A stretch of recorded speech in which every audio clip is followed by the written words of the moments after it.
All right, it looks like we're connected. So let's talk off grid. My name is Jonathan the Painter. I am coming to you from my studio in New England, where it's entirely off grid. Our house is off grid. We've got a family of five, and it's just been an interesting journey. And for a long time, we've kind of had a history of collecting data, collecting information, and really practical, applicable, hopefully useful things that we could share, stories that we could share, and just different things that have worked or not worked and why. And we just kind of needed a place to start sharing it. And so I set up my little bit of a studio and my painting studio. It's going to share double duty here, and it's going to be off the grid with Jonathan the Painter. And I think it's just going to be an opportunity for us to connect with new ideas and thoughts and technologies and opportunities. Because when I started designing this house, like 4 years ago at this point, there was just such a different landscape in terms of how it was all going to come together and what was available and what was practical and what was economical. And even for our family, we've got teenagers, we've got certain power usages and internet usages and heating that we just got to accommodate and deal with, and everybody's just got to come together and understand how it all works. And it's just been a really great learning curve for our family, and so we just kind of wanted to share some of that information out. And a lot of that too comes from the fact that I flip through a lot of news and I read a lot of fascinating news just all over the map about off-grid living, about solar panels and harvesting different sustainable sources of power.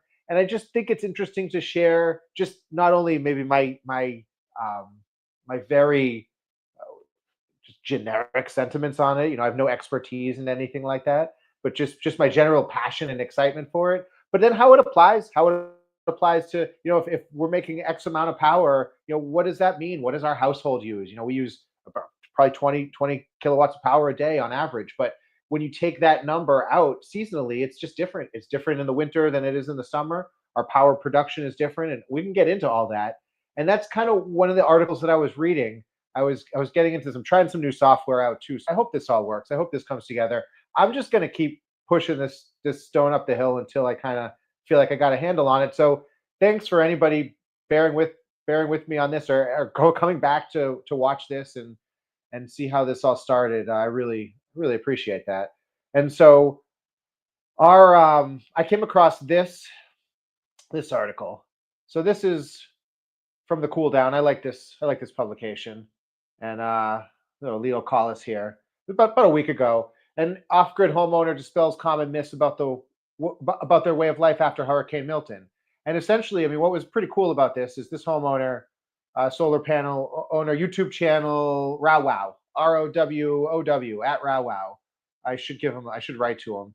But he was basically saying how his panels that he built this structure, or he had a large hand in putting this all together, and he got repurposed or reused, renewed solar panels. He got them for a really good price, and so he actually this whole array survived Hurricane Milton. Here, I'll play a little bit of this.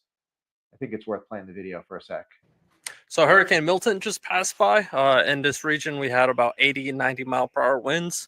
And yeah, we don't have any power, no electricity.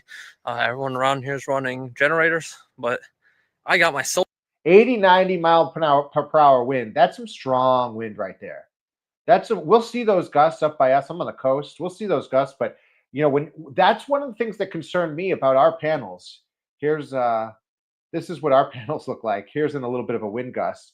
But I feel like we've got everything hurricane tied down and everything like that. So if Rowow is surviving 80 to 90 mile an hour winds with his setup here, I feel really confident that solar can be installed and implemented in such a way that it's surviving some of these higher caliber storms, higher wind.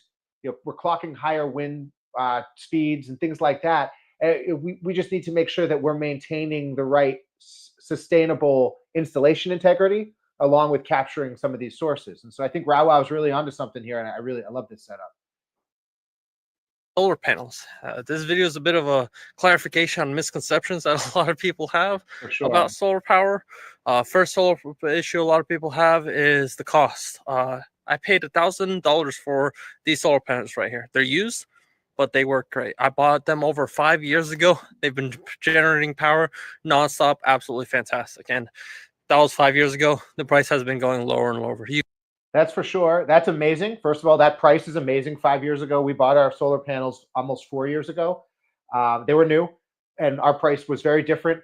I don't know what panels he has. I don't know what wattage he's producing. I don't know if that included installation costs. I don't quite know what the totality of that cost is.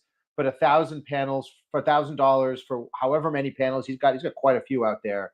That's amazing. That's really awesome. And he's right. They have come down quite substantially. You could easily get probably a 10 kilowatt system for less than $2,000. Easily, no problem. It's just insane how cheap solar has gotten. That's true. I think you could get a 10 kilowatt solar array for somewhere around there. I actually have to do the math. Maybe I'd go back and see if how practical and feasible that is. But where the key for us is the battery storage, and then I also don't know if that includes inverting the power. I don't know if that includes any kind of gateway or mechanism to transfer that power through to a battery system or a home or, some kind of vehicle a house to load, something like that, charging a vehicle. So I don't know what that price includes, but he's onto something. I think he's really hitting the mark here. Second thing is reliability. So right now it is a little cloudy, but throughout the day it's been getting sunny and bright. And the one thing that everyone knows after a storm is that it's always calm right after the storm. Again, it's a little cloudy right now, but it's been bright. Not always true in New England, not always true up here, but I hear what you're saying. Right, and in the next few days is going to be very, very bright and pretty much full blast sun all you want. And after the week's over, we'll have the electric company probably fix it. Typically, it takes a couple days at worst during the worst storms, but I'm pretty confident that they'll get it up and running. But even without that, I have some battery banks back there, and I have around 50 kilowatts of storage. I will admit battery is an issue, though I'm working on fixing that problem. I'm working on some redox flow battery technologies that's very cheap. 50 kilowatts of storage, that's a lot of power. I don't know, again, I don't know if he's got lead acid batteries. I don't know if he's got lithium ion. He just mentioned the redox. Like, I think he's got the right idea in terms of how he's going to evolve the system, and add to it and sort of scale it up. But 50 kilowatts of power is that's a lot of power, brother. We have 40. We have 40 for our house. We have a 2,400 square foot house. And granted, you're 100% right. We're on the same page in terms of it doesn't meet the needs in certain situations, in certain important situations, particularly with the heat. I actually took a screenshot today. Let me throw this on. So this is power we're using this morning. This is running a mini split. So we've got 3.2. We're running 3.2 kilowatts to our home. And you could see kind of where is it this way? Here it is. I got to figure out how to point with this thing. So you can see we got 3.2 kilowatts at that point. It's off now because I heated up my studio and we ran the mini split for a little bit. But we were making 1.5. This was maybe like 9 in the morning, something like that. We were making 1.5 kilowatts. We were using 3.2. And so, but that's the heat. That's the element of having the heat going. And then just so you could see how we have it here, it was about, it was mid 40s this morning as we were kind of getting up. I think it was supposed to get hit 45. It's going to get into the 50s today. So that's pretty good. So we got a good day. We got some good sun coming. It's a little bit of cloud, but we're going to charge our system up. But we're going to 40 kilowatts. I'll get into what that provides for us. And obviously, the more the merrier. That's for sure. But 40 kilowatts, and you can see our solar shed here. And this is sort of the conditions. This is what it looked outside while we were making that 1.5 kilowatts of power from the solar, while we were using 3.2 kilowatts to start up the mini split. That's the startup power on that. Once it gets going, it kind of dies down a little bit from a power usage standpoint, and to maintain it, it doesn't need all those spikes. But yeah, we can get into what 40 kilo. You've got 50. You're on the right track. Let's go back to Wow here. Finish this out. I don't think there's too much left in this video. But anyways, the point is you can get used batteries decently enough, reliably enough, and compared to the cost of a generator, this is way, way better. Absolutely I agree. don't have to hear any annoying generator. I don't have to worry about any carburetor clogging up, any worrying about fuel. Like, that's one issue is fuel. Like, all the stores all around me, all the gas stations, they're all been closed and pretty much out of fuel for the past this entire week, almost since Monday. So Really important. You're hitting on really important, huge things here. So the noise, and it sounds, kind of frivolous or maybe anecdotal until you don't have to listen to it. And this is how I feel about a lot of the utility equipment that we're trying to switch over to electric. So, for instance, we have a lawnmower. We had a gas lawnmower. Now we have an electric lawnmower. The difference of not hearing that noise and just the ease of use and the peace of mind and the quality, the air quality, it's palpable. He's not even kidding. And so we're talking about not running a pull generator. We've had a pull generator in the past. I had to dislocate my shoulder, ripping this thing, getting it going on the coldest days when you least feel like doing it, even though you prepared and changed everything and a month prior it worked like a charm. We've all been there. And then the thing runs, it's loud, it smokes, you got to go get gas. It's just, and especially in these situations when the lines are long or the stations are running out of fuel or the infrastructure just isn't quite there to handle the instant needs of what the community needs. But here we are with the sunshine to handle those needs. How amazing is that? I mean, sure, you could back up with that, but still, there's extra cost, extra hassle, extra everything. Why would you go with gas generators? Just go with solar. It's cheaper or the same price. Well, cheaper if you especially account for long term, because these solar panels aren't just for this hurricane. They're for every single storm that happens afterwards. Yeah. They're for every single day use. During the daytime when I have full blast sun, I just have my appliances running on maximum, all my air conditioners, everything, because I don't care. I have extra power, I have extra electricity. So That's exactly how we feel. Again, this is, as I start to, I think, just opening up with these kinds of, I don't know, reaction content, if you will, to some of the sustainable off-grid technology and news, that kind of front that's opening up, I think just gives me the opportunity to share some of these stories without feeling like I've got to have all this pressure to edit a big video, which I'm still going to do. I'm going to do videos that just share the insides of our system and how it works and also what we've learned. But just being able to react to these, this is really awesome content and really applicable and practical information.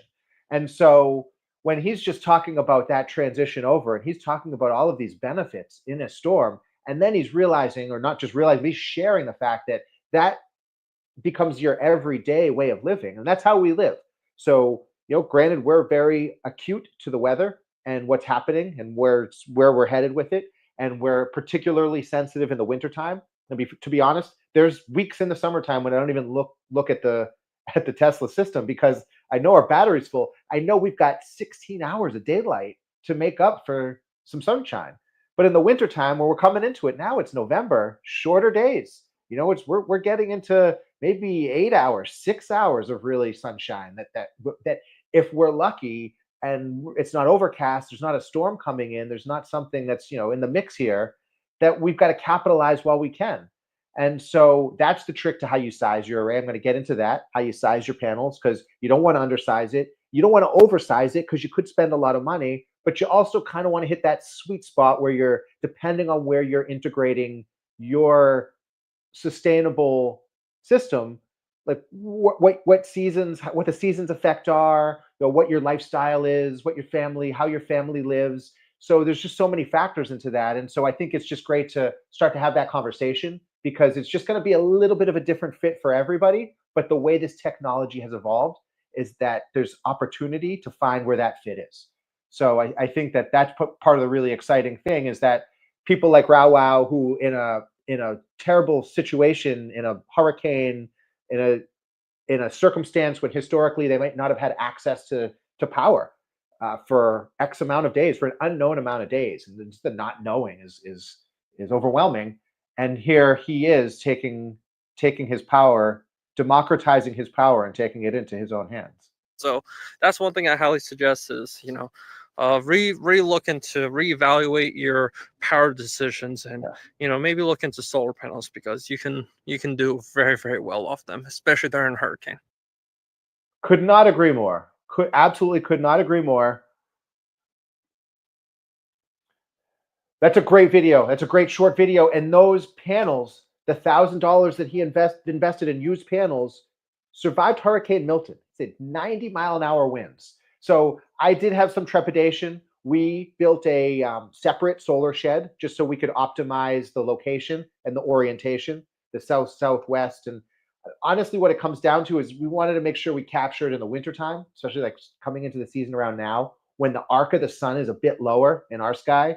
We wanted to make sure that we had enough elevation in our panels that we were making sure that we were capturing as much of that as possible.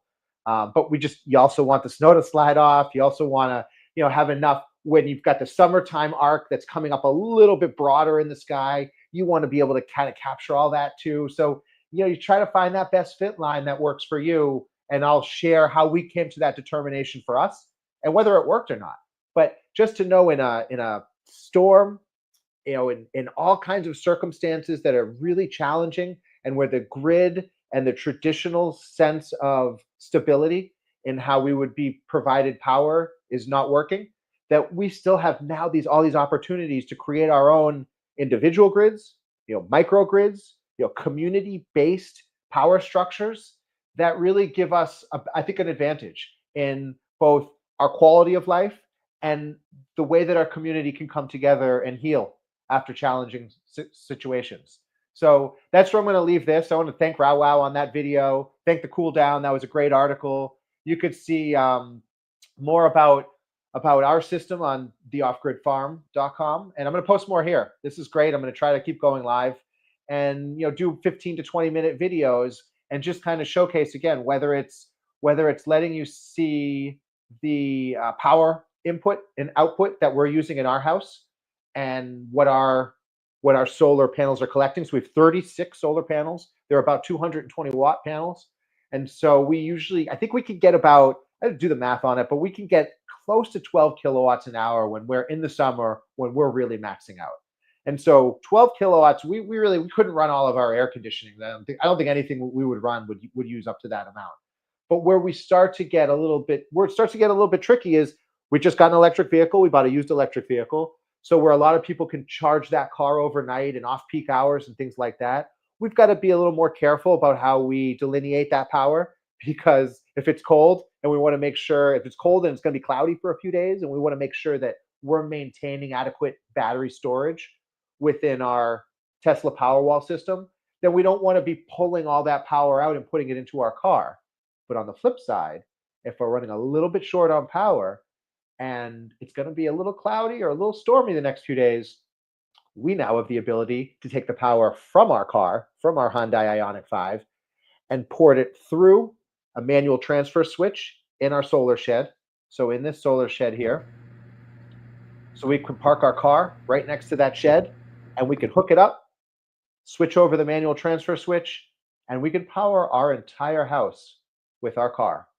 And that's pretty awesome. I'm going to do a new video maybe in the next couple of days. I've done a video on that on our YouTube page. I'm going to do a new one similar to this and just kind of show you how magical that is and how great it is to have this conversation now between power coming into our house, power flowing out of our house, being able to capture it in solar. We don't do any wind power right now, but it would be great if we could see where that, especially in the storms, that would really give us a little bit of an extra boost. When the clouds are coming in, there's usually wind with that a lot of times in these storms. So it'd be great to capture something if we're losing something. And that's just it, just to have some redundant systems, some recurring options, and the ability to create our own power and bring it together in a way that suits our family. And it's just really exciting to talk about it. So thanks for anybody that's listening out there. Let me know if you have any questions. If you have questions about what orientation you're looking to install a solar system, a ground array, an array on a shed, on your house. I would love to answer any questions or how our system works. I'm going to share a lot more about how much power our oven uses, how much power taking a shower is. It's like these are just practical things that I think we need to talk about, because that's part of the conversation moving forward. So thanks, everybody. Hope you guys have enough power for your day, inside and out. Get through it, stay colorful out there, and I'll see you next time on the Off-Grid Farm. Cheers.